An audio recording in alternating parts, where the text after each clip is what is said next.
नमस्कार, आप देख रहे हैं इंडिया टीवी। आपके साथ मैं हूं मीनाक्षी जोशी। महंगाई को लेकर देश की संसद में हंगामा हो रहा है। जीएसटी काउंसिल के फैसले को लागू करने के बाद सोमवार से कई खाने पीने की चीजें महंगी हो गई हैं। संसद में आज महंगाई के मुद्दे पर विपक्ष ने सरकार को घेरा। संसद के अंदर और बाहर महंगाई के मुद्दे पर विपक्षी दलों ने धरना प्रदर्शन किया। संसद के भीतर दूध, दही, छाछ के पैकेट हाथों में लेकर सांसदों ने हंगामा किया, तो संसद के बाहर की भी एक तस्वीर जहां पर गैस का सिलेंडर अपने हाथों में लेकर सांसद महोदया ने यह बताने की कोशिश की कि महंगाई की मार कितनी बुरी है। जीएसटी के विरोध में यह प्रदर्शन किया गया। संसद के बाहर कांग्रेस नेता राहुल गांधी भी प्रदर्शन में शामिल हुए। विपक्षी दलों का कहना है कि सरकार का गब्बर सिंह टैक्स जनता का खून चूस रहा है। इस हंगामे की वजह से संसद में कामकाज रुक जाता है। स्मृति ईरानी ने पलटवार किया। स्मृति ईरानी ने कहा कि राहुल गांधी संसद में हंगामे के सरगना हैं, लेकिन वो ये बताएं कि वो संसद में क्या करते हैं। उन्होंने कितने प्राइवेट बिल पेश किए। मतलब ये कि सरकार के मुताबिक संसद में जीएसटी के विरोध में हंगामा जनता से ज्यादा मोदी का विरोध है। ये सरकार का स्टैंड है। ऐसे में सवाल है कि हंगामा जनता के हित में है या फिर विपक्षी दलों की राजनीति के हित में। मतलब यह कि संसद में हंगामे का असली गब्बर सिंह कौन है। आज स्मृति ईरानी का जो ट्वीट है वो हम आपके सामने रखते हैं। केंद्रीय मंत्री स्मृति ईरानी ने जीएसटी और महंगाई पर हंगामे को लेकर कांग्रेस पर जमकर पलटवार किया। स्मृति ईरानी ने कहा कि राहुल गांधी को बताना चाहिए उन्होंने अपने संसदीय इतिहास में लोकसभा में कितने प्राइवेट मेंबर बिल पेश किए। संसद में गतिरोध पैदा करने वाले नेताओं के सरगना संसद में चर्चा न हो, संसद की कार्रवाई स्थगित हो, इसके रचनाकार राहुल गांधी से आज भारतीय जनता पार्टी के कार्यकर्ता पूछना चाहेंगे कि आपने अपने संसदीय इतिहास में लोकसभा में कितने प्राइवेट मेंबर बिल इंट्रोड्यूस किए। स्मृति ईरानी को आपने सुन लिया। आज का पूरा हंगामा और आज की पूरी हंगामे की तस्वीरें भी आपने देखी, लेकिन कांग्रेस के आरोपों पर कल ही वित्त मंत्री निर्मला सीतारमण ने यह बता दिया था कि जीएसटी बढ़ाने और घटाने का फैसला अकेला इकलौता सरकार का फैसला नहीं होता है, जबकि जीएसटी काउंसिल की एक मीटिंग होती है। जीएसटी काउंसिल की मीटिंग में इस बात को तय किया जाता है कि कितना जीएसटी बढ़ेगा, किस पर बढ़ेगा, क्यों बढ़ेगा, और इसमें राज्यों की भी सहमति होती है। और सिर्फ वो राज्य नहीं जहां पर बीजेपी का शासन है, वो राज्य भी इसमें शामिल है जो गैर बीजेपी शासित राज्य हैं। यानी कि राजस्थान भी है, पश्चिम बंगाल भी है, छत्तीसगढ़ भी है, पंजाब भी है, दिल्ली भी है। तो मुकाबला में आज कई सारे सवाल हम उठाएंगे। आखिर विपक्षी हंगामे का मकसद क्या है? क्या यह मकसद महंगाई में सुधार है? क्या महंगाई पर अंकुश लगाना है या फिर मोदी का विरोध है? क्योंकि सवाल महत्वपूर्ण यह है कि महंगाई तो है, लेकिन इसे रोकने के लिए संसद में चर्चा होनी चाहिए, बहस होनी चाहिए। क्या संसद ठप हो जाने से महंगाई खत्म हो जाएगी? तीसरा सवाल, क्या जीएसटी से पहले देश में टैक्स की वजह से दाम नहीं बढ़ते थे? गब्बर सिंह टैक्स जिसे विपक्ष कह रहा है, दरअसल गब्बर सिंह टैक्स से पहले भी देश में तो महंगाई थी, चाहे वो इंदिरा गांधी का जमाना रहा हो, नेहरू जी का जमाना रहा हो, मनमोहन सिंह का हो, अटल बिहारी वाजपेयी का हो, जितनी भी सरकारें रही हैं, महंगाई तो हमेशा से रही है। क्या विपक्ष ने महंगाई रोकने का कोई ठोस तरीका बताया? हाथों में दूध का पैकेट, दही का पैकेट, छाछ का पैकेट लहरा देने से क्या महंगाई खत्म हो जाएगी? जीएसटी काउंसिल की मीटिंग में फिर क्यों विरोध दर्ज नहीं किया गया? क्यों विपक्षी दल की ओर से जो प्रतिनिधि वहां पर मौजूद थे उन्होंने वॉकआउट नहीं किया? आज सदन में ये दूध, दही, छाछ के पैकेट लहरा लेने से क्या जीएसटी कम हो जाएगी? संसद में हंगामे का असली गब्बर सिंह कौन है? महत्वपूर्ण सवाल पूछेंगे आज की इस डिबेट में। राज्यों की सहमति से टैक्स की दर तय हुई, इसके बावजूद हंगामा हुआ, संसद ठप हुई। संसद के भीतर, संसद के बाहर हंगामे की दोनों तस्वीरें हमने आपके सामने रखी। कांग्रेस नेता मल्लिकार्जुन खड़गे ने भी आज वार किया। उन्होंने कहा सरकार नए जीएसटी लगाकर देश के 140 करोड़ लोगों पर प्रहार कर रही है। नए सामानों पर जीएसटी वापस होने तक कांग्रेस का यह प्रदर्शन जारी रहेगा। चीजें हैं वो आप सभी को भी मालूम है और आप सभी लोगों ने अभी हाईलाइट किया है। हमारा ये फर्ज होता है जनता के प्रतिनिधि होने के नाते हम ऐसे इश्यूज को उठाए जो सिर्फ एक दो को नहीं या एक क्लास को नहीं, ये तो पूरे 140 करोड़ जनता पे हमला इस बीजेपी गवर्नमेंट ने किया है। तो इसीलिए हम आज ये प्रोटेस्ट यहाँ भी कर रहे हैं और बाहर भी करते रहेंगे, अंदर भी करेंगे और सारे राज्य में भी ये करेंगे। जब तक जीएसटी वो वापस नहीं लेंगे हम लड़ते रहेंगे। चर्चा की शुरुआत करते हैं। आम आदमी पार्टी की ओर से सांसद महोदय संजय सिंह जी हमारे साथ जुड़ गए हैं। भारतीय जनता पार्टी की ओर से सांसद महोदय अपराजिता सारंगी हमारे साथ जुड़ गए हैं। आप दोनों ही मेहमानों का बहुत स्वागत है। और चूंकि आज विपक्ष ने जमकर प्रदर्शन किया, जोरदार प्रदर्शन किया, महंगाई के मुद्दे को उठाया, इसलिए संजय जी आप ही से चर्चा की शुरुआत करते हुए, आप लोग महंगाई पर चर्चा तो चाहते हैं, लेकिन क्या संसद ठप करके महंगाई पर अंकुश लग जाएगा? बहुत अच्छा सवाल आपने पूछा। और क्योंकि मुझे बीएसी की कमेटी में 10 सांसद होने के बाद इस बार अभी बुलाया गया था, उसमें सारे लोगों ने सहमति जताई। सरकार के सामने हमने ये बात रखी कि महंगाई एक बहुत बड़ा विषय है इस देश के सामने। आपने खाने पीने की चीजें महंगी कर दी, दूध महंगा कर दिया, दही महंगा कर दिया, गेहूं महंगा कर दिया, चावल महंगा कर दिया, छाछ महंगा कर दिया। आप खाने पीने की वस्तुएं महंगा करते हैं, डीजल महंगा करते हैं, पेट्रोल महंगा करते हैं, गैस 1000 रुपए से पार हो गई। तो इस देश की जनता की कमर टूट गई है महंगाई के कारण। इस पे सदन में चर्चा कराइए। और उस बीएसी बिजनेस एडवाइजरी कमेटी की मीटिंग में महामहिम उपराष्ट्रपति महोदय के सामने सहमति बनी। लगातार 267 का नोटिस दिया जा रहा है कि आप सदन में इस पे चर्चा कराइए, सदन में इस पे चर्चा कराइए। सरकार चर्चा कराने के लिए तैयार नहीं। आप बताइए विपक्ष के तौर पे हमारी क्या भूमिका होनी चाहिए? अगर आपने इस देश के चंद पूंजीपतियों को देश का 11 लाख करोड़ रुपए जो बैंकों से उन्होंने कर्जा लिया था माफ कर दिया, आपने अगर 72,000 करोड़ रुपए अडानी का माफ कर दिया, आपने अगर चंद पूंजीपतियों को इस देश की बैंकों को लूटने की खुली छूट दे दी और वो विदेशों में बैठ के भारत की व्यवस्था को चिढ़ाते हैं, वो चाहे नीरव मोदी हो, ललित मोदी हो, मेहुल चौकसी हो, विजय माल्या हो, 10.5 लाख करोड़ रुपए का एनपीए है बैंकों का।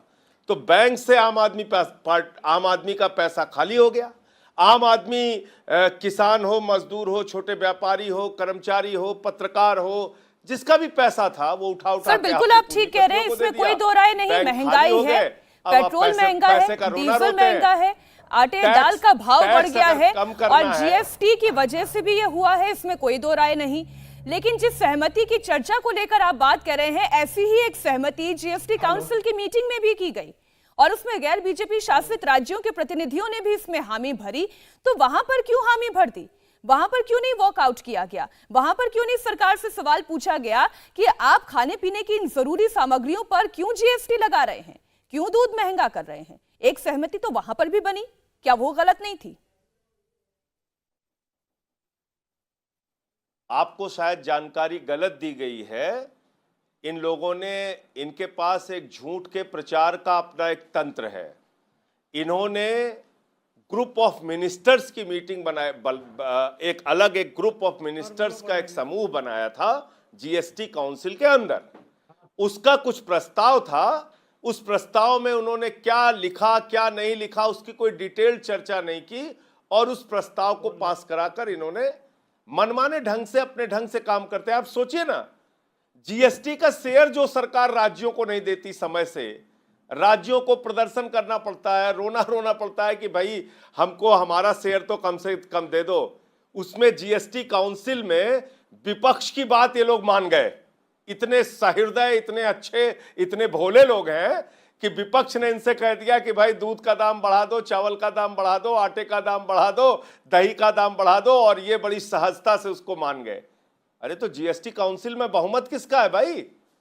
आपकी राज्य सरकारें बहुमत में है। अगर मान लीजिए विपक्ष वाले इतने खराब थे कि वो महंगाई बढ़ाना चाह रहे थे, आप दिखाते ताकत, नहीं कहते देखिए नहीं संजय साहब, जी, देखिए आप माननीय किसी भी हालत सांसद में नहीं बढ़ने हैं, देंगे। आप बड़े नेता हैं और आपकी बातों का विश्वास करने का भी मन करता है, लेकिन कल ही एक खबर आई जिसमें आपका भी एक ट्वीट उसी फेक न्यूज की कैटेगरी में था। इसलिए अब मैं क्या कहूं, विश्वास करूं या ना करूं जो बातें आप सामने रख रहे हैं, तो इसलिए मैं अपराजिता जी से ही इस बिल्कुल पर करिए, पक्ष रख लेती हूँ। आप बिल्कुल करिए। ठीक, अपराजिता जी। ना ना ना ना, आप उस सवाल से भागिए मत, नहीं तो गलत ना ना, मैसेज जाएगा। अरे आप जवाब देना आप उस चाहते हैं, सवाल मैं से तो चाह भागिए रही मत, थी आप आपने अब कल छेड़ भी दिया तो उसका आते। जवाब सुन लीजिए। बताएं।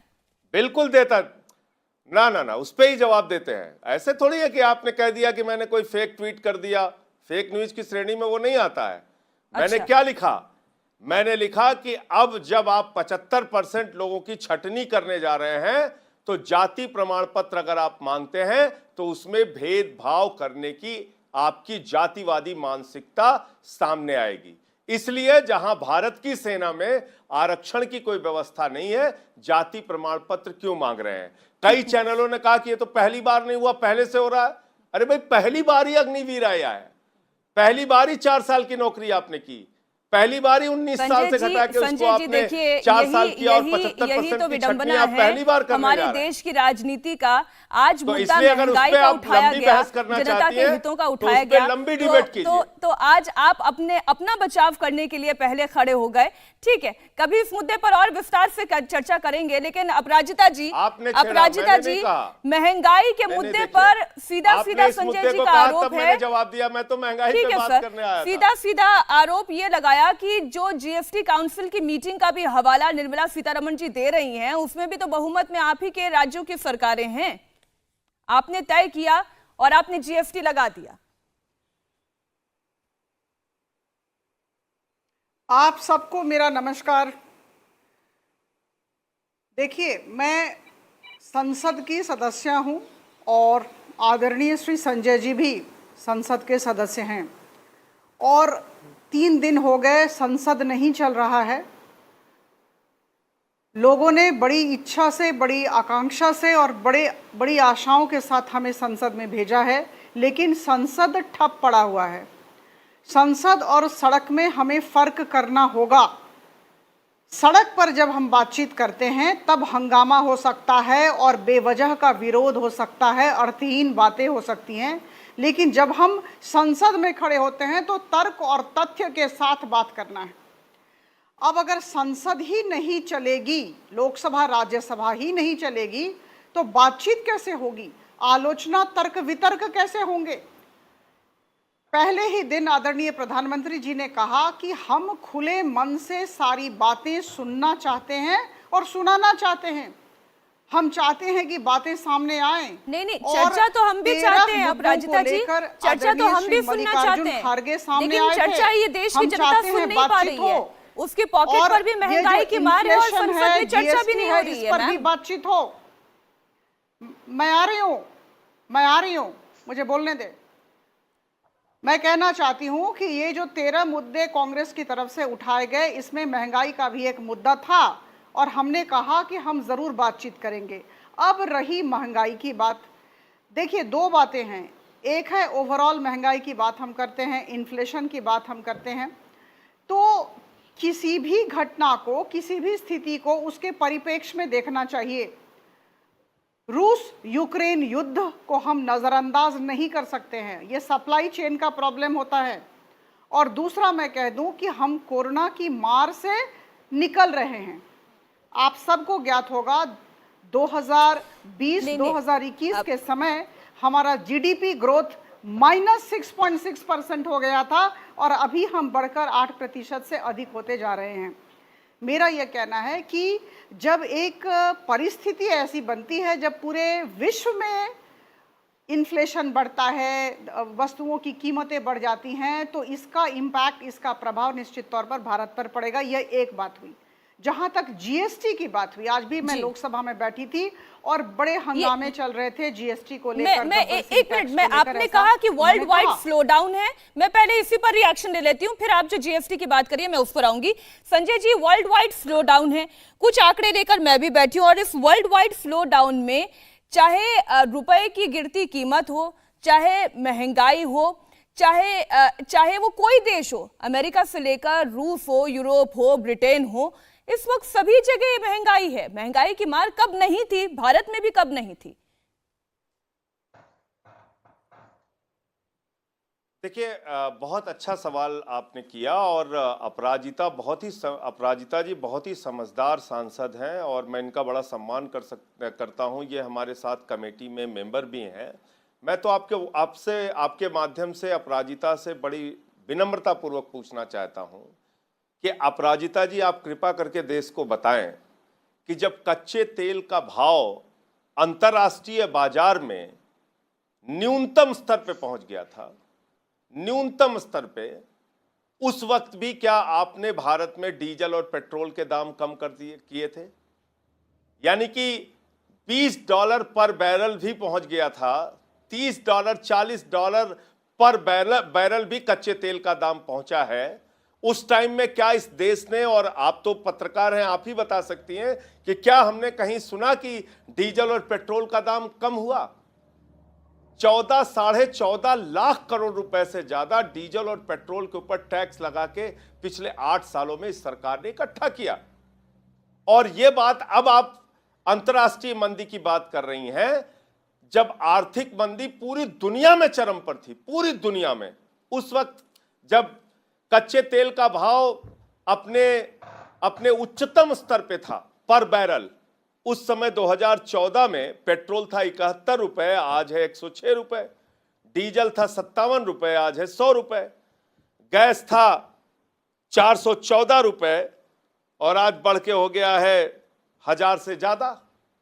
तो ये तो एक बहाना है अपनी चीजों को बचाने। इसी पर जवाब ले लेते हैं। देखिए, मुझे तो वो तस्वीर भी अपराजिता जी याद है, दुनिया में आया जी, लेकिन अपराजिता जी, मुझे तो वो तस्वीर भी याद है जब स्मृति ईरानी जी सिलेंडर लेकर सड़क पर बैठी थी, और आज मुझे वो तस्वीर भी दिखाई दे रही है जब फूलो देवी नेताम जी हाथों में सिलेंडर लेकर खड़ी हुई हैं गांधी जी की प्रतिमा के आगे।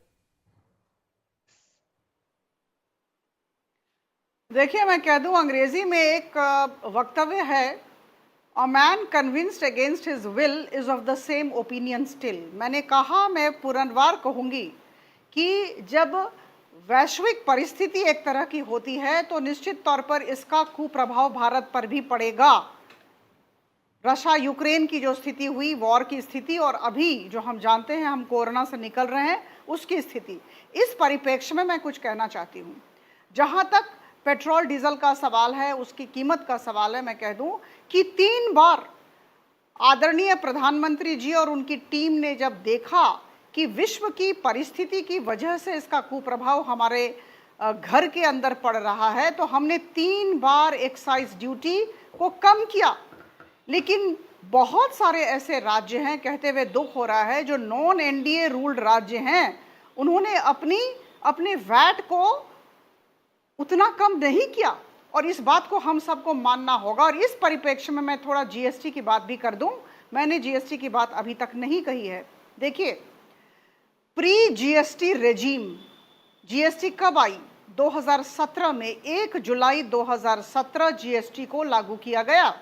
इसके पहले जो स्थिति थी, मैं आपको बताना चाहती हूं कि चावल पर, मैं सिर्फ एक वस्तु का उदाहरण देती हूँ, बहुत सारी ऐसी सामग्रियां हैं, वस्तुएं हैं, लेकिन चावल पर जो सरकारों ने वैट लगाई थी वो 5%, अभी जो जीएसटी लगी इस पर हाहाकार मचा हुआ है। लेकिन उस समय Punjab 5.5%, Maharashtra 6% VAT, Chhattisgarh 5% VAT, Telangana 5% VAT, Kerala 5% VAT.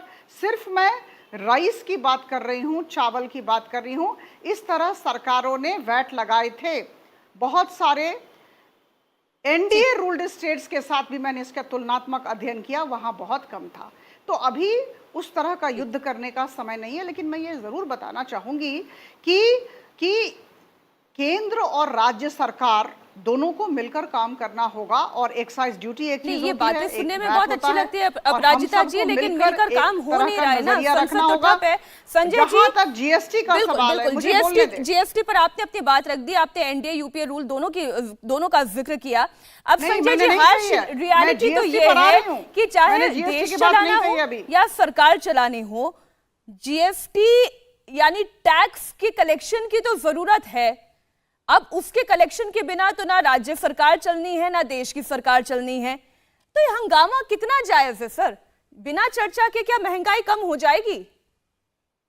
नहीं, आपकी बात 100% जायज है।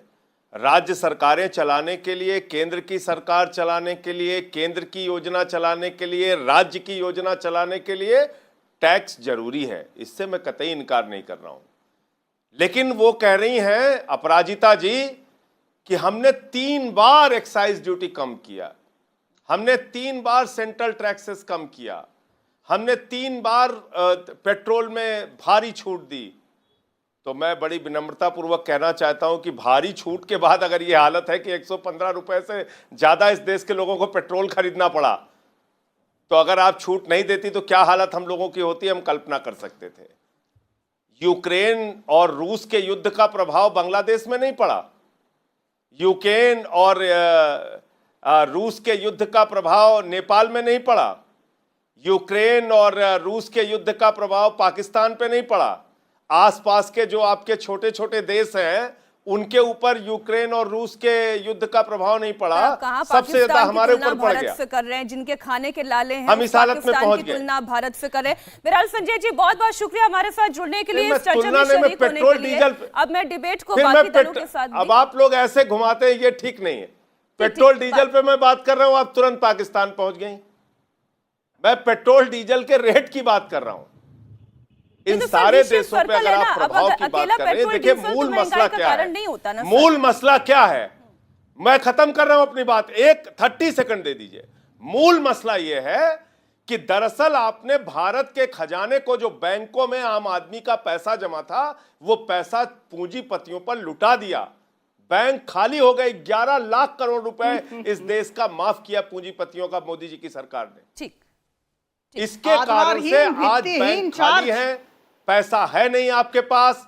हर चीज में टैक्स बढ़ा बढ़ा के जनता से वसूली करके आप इसको अपनी अर्थव्यवस्था चलाना चाहते हैं। ठीक है, ये आपके आरोप है संजय जी। हम तो यही निवेदन कर सकते हैं, आप लोग सदन में बैठने वाले सांसद हैं, हमारी भी नजरें टिकी हुई होती है कि शायद महंगाई पर चर्चा हो, हमें भी आम जनता को राहत मिले, लेकिन वो राहत तो तब हो जब जनता को चर्चा सुनने का मौका मिले। लेकिन यहाँ तो संसद ठप है। बहुत शुक्रिया संजय जी इंडिया टीवी को समय देने के लिए, इस चर्चा में शरीक होने के लिए। अभय दुबे जी कांग्रेस की ओर से हमारे साथ जुड़ गए, बहुत स्वागत अभय दुबे जी। सबसे पहले तो चर्चा इसी बात पर हो जाए कि वो जो बड़ी फेमस लाइन है कवि की कि हंगामा खड़ा करना मेरा मकसद नहीं, सूरत बदलनी चाहिए। तो सूरत तो तब बदले जब हंगामे के अलावा कुछ और सुनने को मिले। चर्चा तो हो नहीं रही है, संसद ठप है। मीनाक्षी जी, जिन लोगों ने देश के 140 करोड़ लोगों की आजीविका ठप कर दी, वो स्वांग रचते हैं कि हम पार्लियामेंट को ठप करके बैठे। अरे हम तो चर्चा चाहते हैं। अभी बड़ी बड़ी बातें की जा रही थी। अपराजिता जी, ये बताइए फिटमेंट कमेटी की जो रिपोर्ट, कैसे तय हुए ये दाम? फिटमेंट कमेटी ने अपनी रिपोर्ट दी। क्या प्रतिपक्षी नेताओं ने उस काउंसिल की मीटिंग में फिटमेंट कमेटी की इस रिकमेंडेशन का विरोध नहीं किया? करिए ना मिनट्स रिकॉर्ड सार्वजनिक। सिर्फ आरोप लगाना बंद कर दीजिए कि विपक्ष ने उस समय क्यों नहीं विरोध किया। अरे आप जानती हैं, जब केरला के लॉटरी का इशू था तब वोटिंग हुआ और वोट के आधार पर निर्धारित हुआ। तो बहुमत काउंसिल का आपकी सरकारों के पास है। आपने कितना, आपका शर्मशेष जरा नहीं रही भारतीय जनता पार्टी की केंद्र की सरकार में। आम लोगों को दाल, आटा, गेहूं, चावल, दही, छाछ इससे वंचित करना चाहते हैं। बच्चों को पेंसिल शार्पनर से वंचित करना चाहते हैं। अस्वस्थ मरीज हो जाए तो हॉस्पिटल के कमरे पर जीएसटी आपने लगा दिया। पर्यटन के लिए 1000 रुपए का कमरा ले ले तो आप उसको जीएसटी के दायरे में ला देते हैं। अरे मरने भी शांति से नहीं देते। मृत्यु हो जाए तो शमशान घाट पर भी 18% जीएसटी। वो स्वर्ग से भी बद्दुआएं देगा, याद रखिएगा। न चैन से जीने देते हैं, न शांति पूर्वक स्वर्गारोहण उसको करने देते हैं। कैसी सरकार है ये? मुझे बताइए। 1000 रुपए पार गैस का सिलेंडर, 3.5 करोड़ उज्ज्वला बहनों ने वापिस चूल्हा जलाना प्रारंभ कर दिया है, अभी आपकी सरकार ने बताया। बताइए ना देश को क्यों 200 रुपए पार दाल और तेल हो गया? कौन मुट्ठी भर पूंजीपति इस व्यापार में कूदे, उसके बाद से ये इनके दामों में आग लग गई? बताइए कौन है जिसने कि दाल को इंपोर्ट करने वाली कमेटी के साथ अनुबंध किया है और होर्डिंग की असीमित मात्रा में उसको अनुमति मिली। बताइए आप। अच्छा अभय जी, मुझे एक बात का बस छोटा सा जवाब दीजिएगा। आपने जिस रिपोर्ट का जिक्र किया, आप ये कह रहे हैं कि जीएसटी काउंसिल की मीटिंग में जहां बाकी गैर बीजेपी शासित राज्यों के प्रतिनिधि भी मौजूद थे, उन्होंने इन आटा, दूध, छाछ, दही इन सब पर जीएसटी लगाने का विरोध किया था, आप ये कह रहे हैं? कमेटी की जो रिकमेंडेशन के आधार पर ये दाम तय होते हैं, उसमें पूछिए ना इनसे, क्या वर्चुअल नहीं थी वो मीटिंग? क्या ये वहां मंत्री महोदय उन्होंने कहा वर्चुअली भी कि हम इसका विरोध करते हैं? उनके विरोध को दरकिनार कर दिया, डिसेंट का उनका अधिकार था और इसलिए निर्मला सीतारमण जी ने अपने स्टेटमेंट को सुधारा। उन्होंने सर्वसम्मति की बजाय उसमें संशोधन करके कहा कि आम राय से ये निर्णय लिया गया। क्यों कहा आम राय? सर्वसम्मति में अंतर होता है। अपराजिता जी आप जवाब दें, आम राय और सर्वसम्मति में अंतर होता है?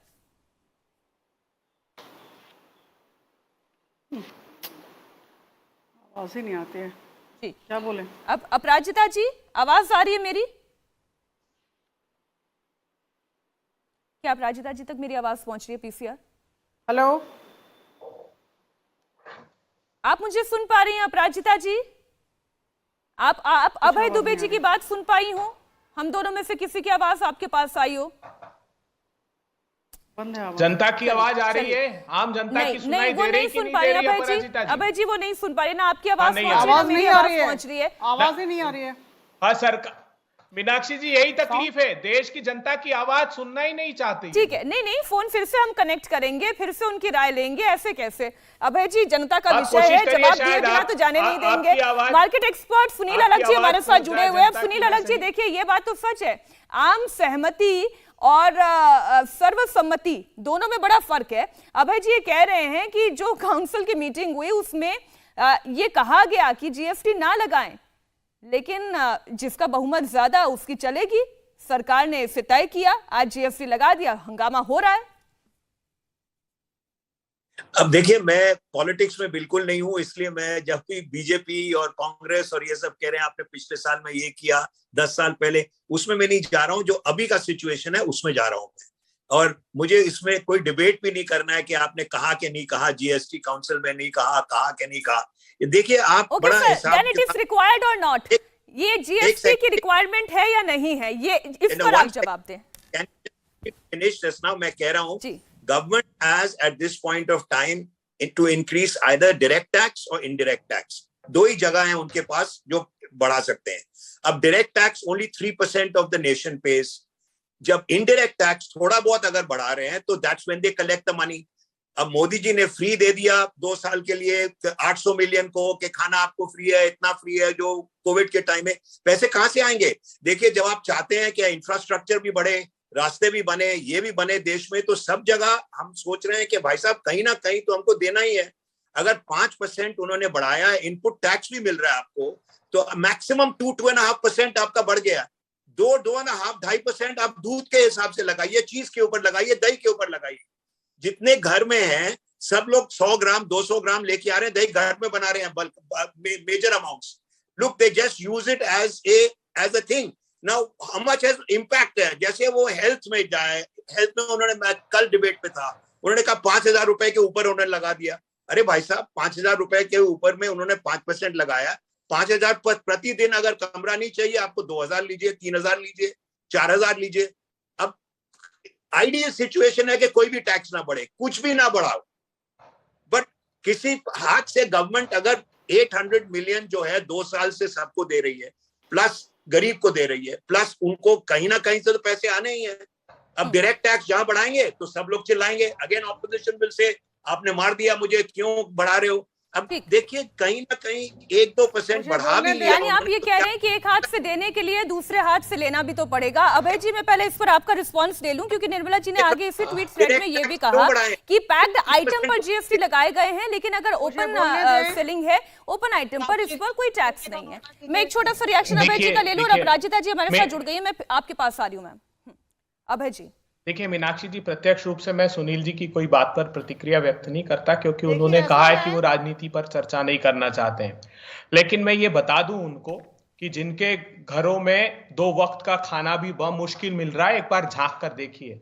आप 100 रुपए महीना का अनाज दिया प्रधानमंत्री जी ने, और किस में पकाएंगे? वो 200 रुपए के किलो के तेल में पकाएंगे, 1000 रुपए के गैस के सिलेंडर आप में मुझे पकाएंगे। बोलने दें। क्या शर्म शेष नहीं रही है? अब आप सुनिए, जो अर्थव्यवस्था मीनाक्षी कहाँ जी, असफल मैं हुई। बोलना चाहती हूँ। हमारी एक मिनट डिमांड अपराजिता जी, मैं आ रही हूँ क्योंकि आपका एक- बीच में कनेक्शन टूट गया था। अभय जी, मैं इसी पॉइंट पर सुनील अलग जी का बस एक 10 different view सेकंड, है। सिर्फ एक 10 सेकंड दीजिए। देखिए कहाँ चूक हुई सरकार से। इकोनॉमी में डिमांड जब होती, जब आपके किसानों के देश के हाथ में पैसा आता, आम लोगों के हाथ में आता। अगर धन्ना सेठ 2 करोड़ रुपए कमाएंगे ना, तो वो डिमांड क्रिएट नहीं कर पाएगी इकोनॉमी। ठीक है, ये मैं ध्यान इसमें रखिए। सुनील अलग जी, तो एक डिमांड बहुत क्रिएट छोटा सा रिएक्शन 10 27 सेकंड का, रुपए फिर अपराजिता किसान जी की आपके पास प्रतिदिन आ रही हूं। आमदनी कर दी मोदी जी ने, सुनील और एक अलग जी। धन्ना सेठ की 1002 करोड़ रुपए। यहाँ आप जब यही बीमारी, पार्लियामेंट में यही सर सुन ले सुनील अलग जी को। सुनील जी, भाई साहब, मेरी बात ना, आप पार्लियामेंट में कर रहे हैं, आप एक दो आइटम्स के बारे में बात करिए ना। आप ये मत कहिए कि पूरा हटा दीजिए, सब कुछ हटाना है, या कौन गवर्नमेंट मानेगा ये? आप जो कह रहे हैं, जब तक आप नहीं हटाओगे पूरा जो जीएसटी किया है, अरे यार भाई साहब, आपको एक दो आइटम्स जो गलत लग रहा है वो जिसके ऊपर डिबेट ना, मोदी ये जी डिबेट सुन रहे हो आपकी, तो एक बार बोल दो उनको कि चर्चा करा ले पार्लियामेंट में। पार्लियामेंट में चर्चा से भी तो डरते हैं, बोलो ना, आपकी सुन ले कभी, व्यापारियों की, हमारी तो नहीं सुनते, जनता की, आम जनता की, पत्रकारों की नहीं सुनते। हो सकता है आपकी बात मान ले, क्योंकि नहीं, आजकल अभय आप जी लोगों की देखिए, बात अभय मान जी, ले बस। सुनील जी ने कहा कि जो विपक्ष भी मांग कर रहा है कि सब पर से जीएसटी हटा दो, आप टारगेटेड उन बिंदुओं को उठाए तो वो ज्यादा बेहतर है। सब पर जीएसटी हटा देंगे, राज्य की सरकारें, केंद्र की सरकार चलेगी कैसे? योजनाओं पर काम होगा कैसे? चलिए अपराजिता जी, पूर्ण सहमति को लेकर उन्होंने कहा कि नहीं थी, जितने गैर बीजेपी शासित राज्य थे उन्होंने अपनी ओर से असहमति प्रकट की थी, लेकिन आप लोगों ने आम सहमति से इसे पास कर दिया। अब जवाब दें। अरे आश्चर्य की बात है कि आप भारतीय जनता पार्टी की प्रतिनिधि को बोलने ही नहीं देती हैं। नहीं मैडम, आपका नेटवर्क ही नहीं था, मैं तो पूछती रह गई, आप सरकार का जो रुख है, सरकार की जो बात है, उसे रखने तो दें। अरे बिल्कुल रखिए, आप तो आप ही से सवाल है, महंगाई क्यों है देश में? मैं आप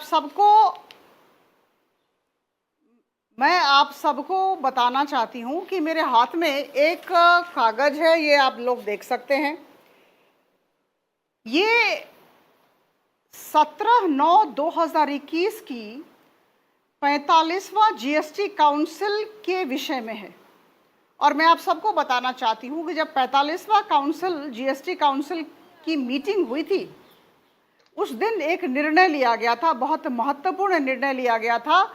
एक ग्रुप ऑफ मिनिस्टर्स बनाया गया था, और उस ग्रुप ऑफ मिनिस्टर्स में आप सबको मैं बताना चाहूँगी कि केरला, राजस्थान, बिहार, वेस्ट बंगाल, इन राज्यों के मिनिस्टर्स थे।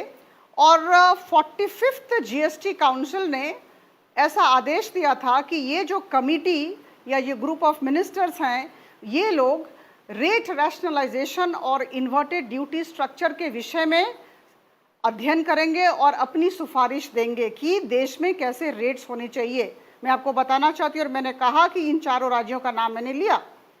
इसके बाद मैं आपको बताना चाहूँ कि जब 47वां जीएसटी काउंसिल हो रहा था, जिसको आधार करके अभी जीएसटी के रेट्स बढ़े हैं, जैसा कि आप जानती हैं, इसके पहले एक फिटमेंट कमेटी हुई, और उस फिटमेंट कमेटी में भी, जैसा कि अभी अभय जी ने कहा, मैं निश्चित तौर पर मानूंगी, फिटमेंट कमेटी हुई। और फिटमेंट कमेटी में ऑफिसर्स होते हैं, अधिकारी होते हैं, विभिन्न मंत्रालय के अधिकारी होते हैं, और उन्होंने पूरा अध्ययन किया। और उस समय उन्होंने वो जो 4-5 लोगों की कमेटी थी 17/9/2021 के बाद जो बनी थी, उसका जो रिपोर्ट था उसका अध्ययन किया, बाकी राज्यों से बातचीत की। और इस कमेटी में राजस्थान, पश्चिम बंगाल, तमिलनाडु, उत्तर प्रदेश, कर्नाटका, महाराष्ट्र, हरियाणा, गुजरात इत्यादि राज्यों के प्रतिनिधिगण थे। और उन्होंने जो रिकमेंडेशंस दिए वो 47th जीएसटी काउंसिल को आया। ये कह देना कि सबने मना किया, ये बिल्कुल आधारहीन है, बिल्कुल गलत है। ये फिटमेंट कमेटी के रिकमेंडेशन, सिफारिश को लाया गया हमारे 47 जीएसटी काउंसिल में। और मैं आपको बताना चाहती हूँ कि इस जीएसटी काउंसिल में हर एक राज्य के प्रतिनिधि हैं। तो अगर किसी भी स्थिति में किसी भी तरह का विरोध करना था, तो जीएसटी काउंसिल में ही बातें उठ के आती और विरोध होता। मैं आप सबको बताना चाहूंगी कि मैडम निर्मला सीतारमण ने 28 ट्वीट्स किए हैं। आप सब उन ट्वीट्स का अध्ययन कर लें, बहुत ही अच्छे तरीके से तथ्य और तर्क के साथ ट्वीट्स हैं। और उसमें एक बड़ी बात कही गई है कि जब टैक्स लीकेज होता था इसलिए ये 5% प्री पैकेज्ड गुड्स पर लाया गया, क्योंकि टैक्स लीकेज होता था। कौन करते थे टैक्स लीकेज, और हमें बड़ी क्षति हो रही थी, इसलिए 5% लाया गया। जीएसटी काउंसिल का रिकमेंडेशन आया। और मैं आपको बता दूं कि जो रेप्यूटेड मैन्युफैक्चरर्स हैं या फिर ब्रांड होल्डर्स हैं, ये लोग टैक्स नहीं भरते थे और इसकी वजह से सप्लाई और इंडस्ट्री बॉडी ये ट्वीट्स हमने लगातार दर्शकों को दिखाया अपराजिता जी। जीएसटी काउंसिल ने ऐसे निर्णय लिए, तो ऐसा नहीं है कि केंद्र सरकार ने या फिर वित्त मंत्रालय ने अपनी तरफ से सारी बातें कर दी और कह दिया कि नहीं 5% जीएसटी रेट हमारा बढ़ेगा। ऐसा नहीं हुआ है। जवाब मिल गया होगा, लेकिन मैं अब इस पर रीना जी का जवाब ले लेती हूँ। रीना गुप्ता, आम आदमी पार्टी की ओर से प्रवक्ता हमारे साथ जुड़ गई हैं। बातों को रीना देखनी जी, होगी और समझनी होगी। अभी अपराजिता ने बताया कि फिटमेंट कमेटी की रिपोर्ट भी वो जो जिसका जिक्र अभय जी कह रहे थे कि ऐसा नहीं है कि किसी एक पक्ष की ओर से लिया गया ये फैसला है। जो ये चर्चा आज यहाँ इस डिबेट में बैठकर हो सकती है, क्या ये चर्चा सदन में नहीं हो सकती थी? सदन में हंगामा करके कौन सा हित साध लिया गया और किसका हित सध गया? देखिए साक्षी जी, जब से मोदी जी की सरकार आई है तब से हमने देखा है कि अर्थव्यवस्था बुरी तरह मिसमैनेज हो रही है। ये कोई अनोखी सरकार नहीं है, सारी सरकारें टैक्स लेती हैं, उसी टैक्स के पैसे से सरकारें जनता को मूलभूत सुविधाएं मुहैया कराती हैं। इस समय जीएसटी कलेक्शन चरम सीमा पे है, पिछले 5 साल का मैक्सिमम जीएसटी कलेक्शन है। तो आपको क्या जरूरत थी कि आप ऐसी रोजमर्रा की जरूरतों की चीजें जो एक गरीब से गरीब इंसान देश का यूज करता है उस पे आपने जीएसटी क्यों बढ़ाया? पहली बात। दूसरी बात, आप देखिए कि दो बातें साथ साथ हुई हैं। मोदी जी ने रीना जी, मैं पहले तो इस पर एक छोटी सी जानकारी ले लूं। सुनील अलग जी, क्या दूध का मतलब खुला दूध जो खरीदा जा रहा है उस पर भी जीएसटी है या केवल पैक्ड पर जूस से? थोड़ा सा इस पर क्लैरिटी। उस पर नहीं है। आप बोलने नहीं दे रही हैं साक्षी। नहीं, मैं आ रही हूँ रीना जी आपके पास, लेकिन दर्शकों के पास पूरी इन्फॉर्मेशन जानी चाहिए। दर्शकों के पास पूरी इन्फॉर्मेशन जानी चाहिए। जो ग्वाला आके आपके कमरे में दे रहा है उसके ऊपर तो कोई जीएसटी नहीं लगा है। ठीक।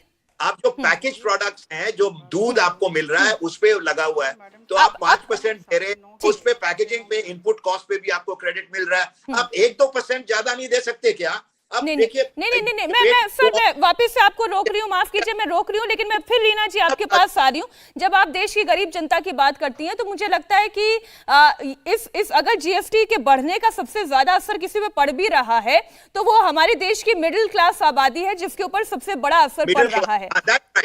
Let's discuss it. नो, बिल्कुल। देखिए, मुझे एक्सप्लेन करने दीजिए। सुनिए, अगर आप कोई भी चीज वो ब्रांडेड आइटम ना भी हो, अगर आपके पंसारी ने झाल मुरी भी पैक करके रखी हुई हो, उस पे भी जीएसटी लगेगा। तो जनता को बरगलाइए मत, चाहे वो ब्रांडेड ना हो, अगर उसने पॉलिथीन में पहले से पैक करके रखा है तो भी उस पे जीएसटी लगेगा।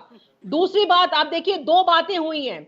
जब से भारतीय जनता पार्टी की सरकार आई है, इन्होंने अपने दोस्तों का, चाहे नीरव मोदी हो चाहे मेहुल चोस्की हो, उनका 11,000 करोड़ रुपए का इन्होंने कर्जा माफ किया है। दूसरी बात, पिछले 1 साल में भारतीय जनता पार्टी को 800 करोड़ का बेनामी चंदा मिला है। तो ये क्या कर रहे हैं? बेनामी चंदा लेके अपने दोस्तों का कर्जा माफ कर रहे हैं। और वो कहां से होगी भरपूरी उस सब की भरपूरी इसी से होगी कि जो देश का आम आदमी है उस पे आप टैक्स बढ़ाते जाइए।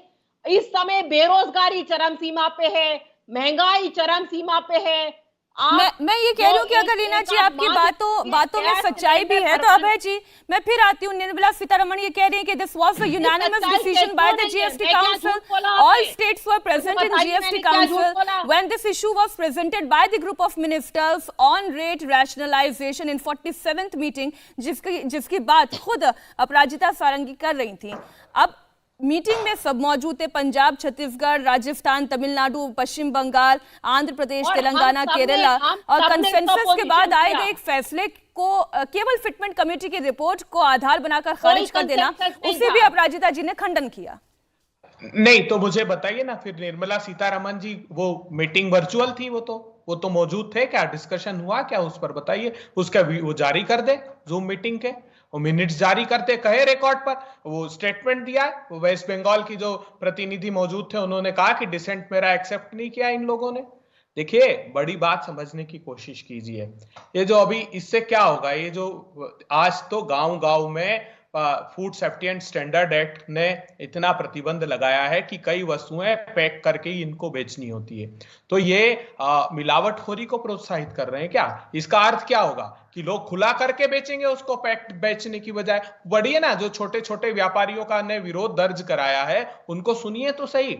अब 5,35,000 करोड़ रुपए के नीरव भाई, मेहुल भाई, ऋषि अग्रवाल, संदेशरा बंधु बैंक फ्रॉडस्टर्स ले के हिंदुस्तान से भाग जाए, उसका खामियाजा हिंदुस्तान के आम लोग भुगतेंगे क्या? 10-12 लाख करोड़ रुपए का नॉन परफॉर्मिंग असेट्स हो गया। ये राइट ऑफ करते जाएं उनके पैसे, और यहां पर आकर कहें कि आम जनता को अब 84% लोगों की आमदनी घट गई है हिंदुस्तान में। क्या बात कर रहे हैं आप? मिडिल क्लास बिल्कुल महंगाई तो बहुत है। 12 करोड़ लोगों ने अपने रोजगार, इसमें कोई दो राय नहीं। अनएम्प्लॉयमेंट का रेट, इन्फ्लेशन का रेट सब कुछ बहुत ज्यादा है। और एक आंकड़ा लेकर मैं, अभय जी बैठिए, ये बात सच है कि इन्फ्लेशन का रेट आज पूरे देश में 7.1% है। वहीं छत्तीसगढ़ में 6.54%, राजस्थान में 7.79%, उत्तर प्रदेश में 6%, बिहार में 4%। राज्यों की भी स्थिति कोई बहुत बेहतर नहीं है, चाहे वो बीजेपी शासित हो या कांग्रेस शासित हो।